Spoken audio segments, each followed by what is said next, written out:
Hi மக்களே, எல்லாருக்கும் வணக்கம். இன்றைக்கி இந்த வீடியோவில் ஐஃபோன் 11 பற்றி பேச போகிறோம். நிறைய பேர் யோசிச்சுட்டு இருப்பீங்க, ஐஃபோன் 11 வாங்கலாமா, இது உண்மையாலுமே வர்த்தா அப்படின்னு நிறைய பேர் யோசிச்சுட்டு இருந்திருப்பீங்க. ஸோ அந்த மாதிரி கன்ஃபியூஸ்டாக இருக்கிறவங்களுக்கு இந்த வீடியோ மேபி ஹெல்ப்ஃபுல்லாக இருக்கலாம். நான் வந்து ஐஃபோன் வாங்கி ஆல்மோஸ்ட் 6 months ஆச்சு. ஸோ இந்த 6 months யூஸ் பண்ணதுக்கப்புறம் எனக்கு என்னென்னலாம் இந்த ஃபோனில் பிடிச்சிது, என்னென்னலாம் ட்ராபேக்னு எனக்கு தோணுது, எதெல்லாம் சில டைம் இரிட்டேட் ஆச்சு, அதை பற்றி தான் நம்ம இந்த வீடியோவில் பேச போகிறோம். அண்ட் இன்னொரு இம்பார்ட்டண்ட்டான விஷயம், இது வந்து ஒரு டெக்னிக்கல் ரிவ்யூ கிடையாது. நான் வந்து ஐஃபோன் 11 வாங்குறதுக்கு முன்னாடி நான் வந்து ஒரு ஆண்ட்ராய்டு யூஸர் தான். ஸோ ஒரு ஆண்ட்ராய்டு யூஸராக இருந்து இந்த ஐஃபோன் 11 6 months யூஸ் பண்ணுறதுல என்னென்னலாம் நான் ஃபேஸ் பண்ணேன், எதெல்லாம் எனக்கு பிடிச்சிது, அந்த மாதிரி ஒரு நார்மல் பர்சனோட ரிவ்யூ தான் இந்த வீடியோவில் நம்ம பார்க்க போகிறோம். என்னோட அன்பாக்சிங் வீடியோ பார்க்காதவங்க மறக்காமல் மேலே இருக்கிற லிங்க் கிளிக் பண்ணி பாருங்கள். அந்த வீடியோவுக்கு வந்து எங்களுக்கு நிறைய பேர் இந்த வீடியோ இன்ட்ரெஸ்டிங்காக ஃபன்னியாக இருந்ததுன்னு கமெண்ட் பண்ணியிருந்தீங்க. ஸோ எல்லாருக்கும் தேங்க்ஸ். இதை பார்க்காதவங்க மறக்காமல் மேலே இருக்கிற லிங்க் கிளிக் பண்ணி பாருங்கள். இதுதான் என்னோடய ஐஃபோன் 11. நான் வந்து ஆப்பிள் ஆன்லைன் ஸ்டோர்லேருந்து தான் நான் வாங்கினேன். நான் எவ்வளோ எக்ஸைட்டடாக இருந்தேன் இந்த மொபைல் வாங்கினேன் அப்படிங்கிறது நீங்கள் அன்பாக்சிங் வீடியோலேயே பார்த்துருப்பீங்க. ஓகே, ஐஃபோன் 11 கைக்கு வந்துருச்சு. ஸோ ஃபோன் வாங்கினோடனே நம்ம என்ன பண்ணுவோம், யூஸ்வலி கான்டாக்ட்ஸை வந்து காப்பி பண்ணுவோம் பழைய ஃபோன்லேருந்து புது ஃபோனுக்கு. ஸோ ஆண்ட்ராய்டில் பார்த்திங்கன்னா சிம்மை கழட்டி இன்னொரு ஃபோனில் போட்டாலே வந்து எல்லா கான்டாக்ட்ஸும் வந்துடும். பட் ஐஃபோன் பார்த்திங்கன்னா இது ஒரு டிஃப்ரெண்ட்டான ப்ரொசீஜர். ஸோ ஃபஸ்ட்டு வந்து ஃபோன் ஆன் பண்ணும்போதே வந்து ஆண்ட்ராய்ட் ஃபோன்லேருந்து ஐஃபோனுக்கு வந்து கான்டாக்ட்ஸை எக்ஸ்போர்ட் பண்ணணுமா அப்படின்னு கேட்டுச்சு. பட் அந்த ஆப்ஷனை நாங்கள் ப்ரொசீட் பண்ணி போகும்போது அது வந்து ஃபெயிலியரில் தான் முடிஞ்சுது. அது ஏதோ நிறைய இஷ்யூஸ் வந்தது. ஸோ அதுக்கப்புறம் அதை பற்றி என்ன அப்படின்னு யூடியூப்பில் சர்ச் பண்ணும்போது தான் ஐஃபோனில் வந்து ஹாட்ஸ்பாட் ஆன் பண்ணி அந்த ஒய்ஃபை கூட ஆண்ட்ராய்டு மொபைலை கனெக்ட் பண்ணி அதுக்கப்புறம் தான் இந்த கான்டாக்ட்ஸ் எல்லாம் காப்பி பண்ணோம் அப்படிங்கிற மாதிரி ஒரு ஸ்டெப் இருந்தது. பட் அதை பண்ணி கூட எங்களுக்கு ப்ராப்பராக கான்டாக்ட்ஸ் வந்து இதில் ஏறல. அதுக்கப்புறம் நாங்கள் ஃபைனலி ஒரு ஸ்டெப் வந்து ஆண்ட்ராய்டு மொபைலில் இருந்த கான்டாக்ட்ஸ் எல்லாமே கூகுள் ட்ரைவுக்கு ஏற்றிட்டு கூகுள் ட்ரைவ்லேருந்து ஐக்ளவுடுக்கு காப்பி பண்ணிவிட்டு அதுக்கப்புறம் ஃபோன் அது கூட சிங்க் பண்ணி ஃபைனலி கான்டாக்ட்ஸ் வந்து அந்த ஃபோன்லேருந்து இந்த ஃபோனுக்கு வந்துருச்சு. ஸோ கான்டாக்ட்ஸ் காப்பி ஆயிடுச்சு. So done. கான்டாக்ட்ஸ் ஃபைனலி என்னோடய ஐஃபோன் 11க்கு கொண்டு வந்துச்சு. நெக்ஸ்ட்டு ரொம்ப ரொம்ப ரொம்ப இம்பார்ட்டண்ட்டான அப்ளிகேஷன், நம்ம எல்லாருமே டெய்லி காமனாக நிறைய பேர் யூஸ் பண்ணுற அப்ளிகேஷன் வாட்ஸ்அப். ஸோ என்னோடய ஆண்ட்ராய்டு மொபைலில் இருக்கிற வாட்ஸ்அப் டேட்டாவை ஐஃபோன் 11க்கு சேஞ்ச் பண்ணுறதுக்கு, மூவ் பண்ணுறதுக்கு படாத பாடு நான் பட்டேன் ஆக்சுவலி. பட் இந்த செகண்ட் வரைக்கும் இன்னும் அந்த டேட்டாவை வந்து நான் காப்பி பண்ணலை, என்னால் காப்பி பண்ண முடியல. ஸோ ஆண்ட்ராய்டில் இருக்கிற வாட்ஸ்அப் டேட்டாவை வந்து ஐஃபோனுக்கு மாற்றுறதுக்கு யூடியூப்பில் நிறைய ஆப்ஷன்ஸ் இருந்துச்சு. ஆக்சுவலி நிறைய பேர் வீடியோ பண்ணி போட்டிருந்தாங்க, இந்த ஆப்ஷன் ட்ரை பண்ணுறது, அந்த ஆப்ஷன் ட்ரை பண்ணுறது. பட் எல்லாமே ட்ரை பண்ணோம், எதுவுமே வந்து ஒர்க் அவுட் ஆகலை. Practically it's not possible. யாருக்காவது தெரிஞ்சதுன்னா கீழே வந்து கமெண்ட் போடுங்க, இந்த மாதிரி பண்ணலாம் அப்படின்னு சொல்லி. அதுக்கப்புறம் தான் எனக்கு தெரிஞ்சது எல்லாமே வந்து பெய்டு ஆப் மூலிமா தான், ஒரு தேர்ட் பார்ட்டி அப்ளிகேஷன் வச்சு தான் வந்து இந்த டேட்டா வந்து ட்ரான்ஸ்ஃபர் பண்ண முடியும் அப்படின்னு. பட் தட் இஸ் அகெயின் வந்து பே பண்ணி தான் நம்ம பண்ணணும். ஸோ நான் காப்பி பண்ணுற ஆப்ஷனே நான் விட்டுட்டேன். ஸோ என்னோடய பழைய டேட்டா அது அப்படியே லாஸ்ட். புதுசாக இதில் வாட்ஸ்அப் இன்ஸ்டால் பண்ணி இதில் புது டேட்டாஸ் தான் இப்போ இருக்குது. ஸோ இது ஒரு சின்ன ட்ராபேக்னு நான் நினைக்கிறேன். பட் அதுக்காக வந்து ஆண்ட்ராய்டு யூசர்ஸ் ஐஃபோன் யூஸ் பண்ணவே முடியாதா அப்படின்னு கேட்டிங்கன்னா அப்படி கிடையாது. இதெல்லாம் வந்து ஒரு சின்ன தடுமாற்றம் தான். ஒரு ஸ்டார்டிங் செட்டப் லெவலில் தான் இந்த பிரச்சனையெல்லாம் வந்தது. பட் ஆஃப்டர் இன்ஸ்டால் பண்ணதுக்கப்புறம் இந்த ஃபோன் தான் எனக்கு வந்து ரொம்ப ஈஸியாக இருக்குது யூஸ் பண்ணுறதுக்கு கம்பேர் டு ஆண்ட்ராய்டு மொபைல். அவ்வளோ ஈஸ் ஆஃப் யூஸ் வந்து சூப்பராக இருக்குது ஐஃபோன் 11ல். ஓகே, வாட்ஸ்அப் டேட்டா வந்து வரலையா, ஸோ விட்டாச்சு. நெக்ஸ்ட்டு நம்ம எல்லாருமே யூஸ்வலி என்ன பண்ணுவோம், ஒரு புது ஃபோன் வாங்கினா அம்மாவுக்கு தனி ரிங்டோன், அப்பாவுக்கு தனி ரிங்டோன், ஹஸ்பண்டுக்கு தனி ரிங்டோன், ஃப்ரெண்ட்ஸுக்கு தனி ரிங்டோன், அந்த மாதிரி செட் பண்ணுறதுல ரொம்ப இன்ட்ரெஸ்டடாக இருக்கும். நான் பேசிக்கலி ரொம்ப இன்ட்ரெஸ்டடாக இருப்பேன், ஒருத்தருக்கும் ஒரு பாட்டு வைக்கணும்னு. ஸோ ஆண்ட்ராய்டு மொபைலில் பார்த்திங்கன்னா டேரெக்டாக கூகுள்லேருந்து டவுன்லோட் பண்ணிவிட்டு செட் ஆஸ் ரிங்டோன்னு ஒரே ஒரு ஒத்த ஆப்ஷன் தான் இருக்கும். அதை பண்ணிட்டோம்னா ரிங்டோன் செட் ஆகிடும். பட் ஐஃபோனுக்கு வந்து அது அந்த மாதிரி ஆப்ஷன் கிடையாது. இதுக்கு அகெயின் நான் யூடியூப்பில் போய் ஹவு டு செட் ரிங்டோன் அப்படின்னு சர்ச் பண்ணி நிறைய வீடியோஸ் பார்த்ததுக்கப்புறம் தான் தெரிஞ்சுது. நார்மலாக நம்ம கூகுளில் இருந்து அதுலேயும் பார்த்தீங்கன்னா அந்த டவுன்லோட் லிங்க்ஸ் வந்து ஐஃபோனுக்கு ஒரு மாதிரி இருக்கும், ஆண்ட்ராய்டுக்கு ஒரு மாதிரி இருக்கும். ஸோ பர்டிகுலர் ரிங்டோன்ஸ்க்கு மட்டும்தான் வந்து ஐஃபோன் ஆப்ஷனே எனேபிள் ஆகிருக்கும்.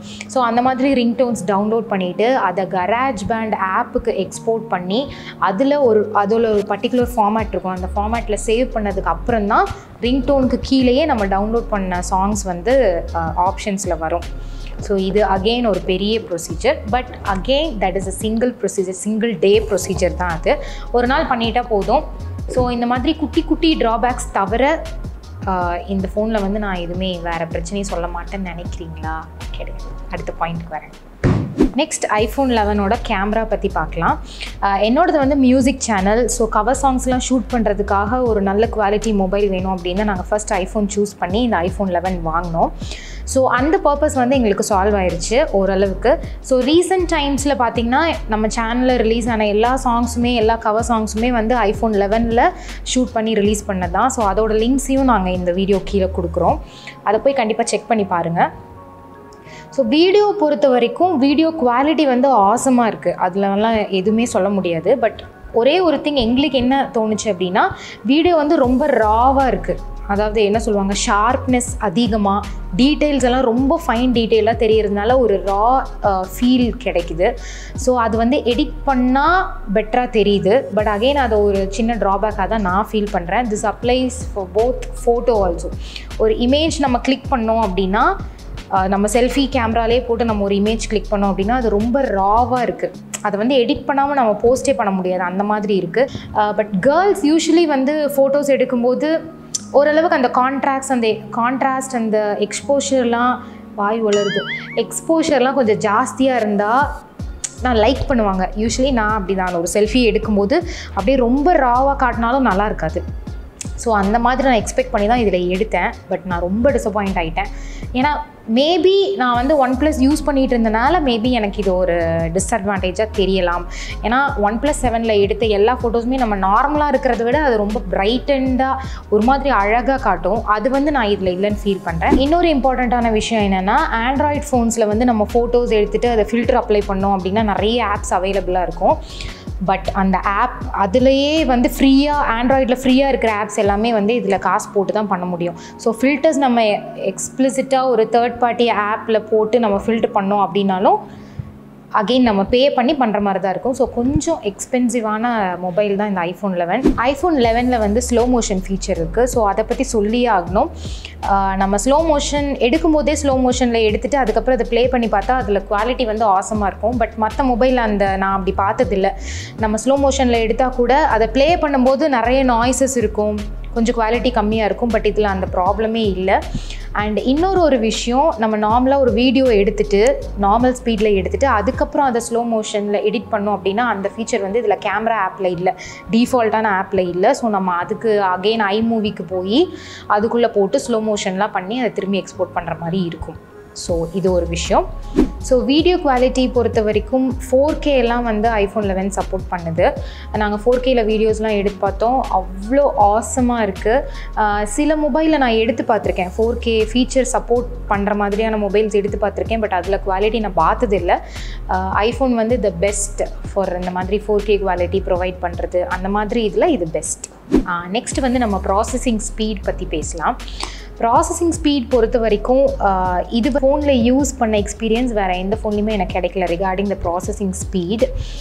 மல்டிபிள் ஆப்ஸ் வந்து பேரலாக யூஸ் பண்ணும்போது இது வரைக்கும் ஒரு சின்ன லேகோ இல்லை ஹேங்கிங் ப்ராப்ளமோ அந்த மாதிரி எதுவுமே வந்ததே கிடையாது, ஒரு நாள் கூட வந்தது கிடையாது. பேரலாக நம்ம ஆப்ஸ் வந்து யூஸ் பண்ணிட்டு இருப்போம். நான் ஜென்ரலாக யூஸ் பண்ணுற ஆப்ஸ் பார்த்திங்கன்னா WhatsApp, Facebook, Instagram, YouTube, zoom ஆப்பில் வந்து கிளாஸஸ் அட்டன் பண்ணுவேன். ஸோ இந்த மாதிரி ஆப்ஸ்லாம் யூஸ் பண்ணும்போது ஒரு லேகோ இல்லை வந்து ஹேங் ஆகிற ப்ராப்ளமோ அந்த மாதிரி எதுவுமே வந்தது கிடையாது. ஸோ என்னை பொறுத்த வரைக்கும் ஒரு ப்ராப்ளம்லெஸ் லைஃப் வேணும் அப்படின்னா நீங்கள் வந்து தாராளமாக ஐஃபோனுக்கு போகலாம். எந்த ப்ராப்ளமும் அடிக்கடி குட்டி குட்டி ப்ராப்ளம்ஸ் வர்றது, ஃபோன் ஆஃப் ஆகிறது, அந்த மாதிரி கம்ப்ளைண்ட்ஸ்லாம் வர்றதுக்கு வாய்ப்பே இல்லை. இது வரைக்கும் எனக்கு வந்ததில்லை. பட் அந்த முன்னாடி யூஸ் பண்ண பழைய மொபைலில் எனக்கு அந்த ப்ராப்ளம் வந்திருக்கு. இனிஷியலி வந்தது கிடையாது. ஒரு 2 months 3 months யூஸ் பண்ணும்போது நல்லா ஃபாஸ்ட்டாக இருக்கிற மாதிரி இருக்கும். பட் ஆஃப்டர் 3 months பார்த்தீங்கன்னா கொஞ்சம் லேக் இருக்கும், ஹேங் ஆகிற ப்ராப்ளம் இருக்கும், பேசிட்டு இருக்கும்போது ஃபோன் ஆஃப் ஆகும், அந்த மாதிரி ப்ராப்ளம்ஸ்லாம் இருந்திருக்கு. பட் இந்த ஃபோனில் அதெல்லாம் இல்லை. ஸோ இந்த மாதிரி ப்ராப்ளம்ஸே இருக்கக்கூடாது அப்படின்னா நீங்கள் தாராளமாக ஐஃபோன் 11 சூஸ் பண்ணலாம்.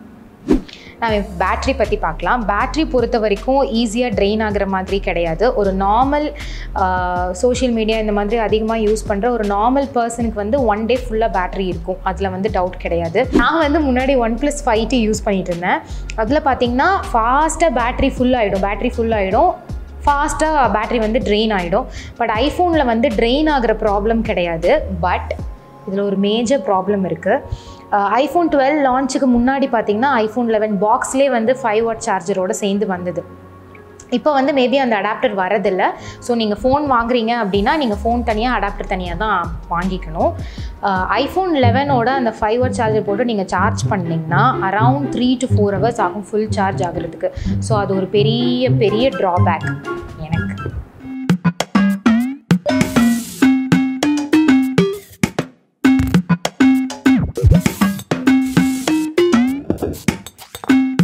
அண்ட் இதில் வந்து ஃபிங்கர் பிரிண்ட் ஃபீச்சர் கிடையாது, ஃபேஸ் ஐடி மட்டும்தான். பட் ஃபேஸ் ஐடி வந்து ஒண்டர்ஃபுல்லாக ஒர்க் ஆகுது. ஈவன் இன் நைட் டைமில் கூட டார்க்காக இருக்கும்போது கூட ஃபேஸ் ஐடி வந்து ஒர்க் ஆகுது.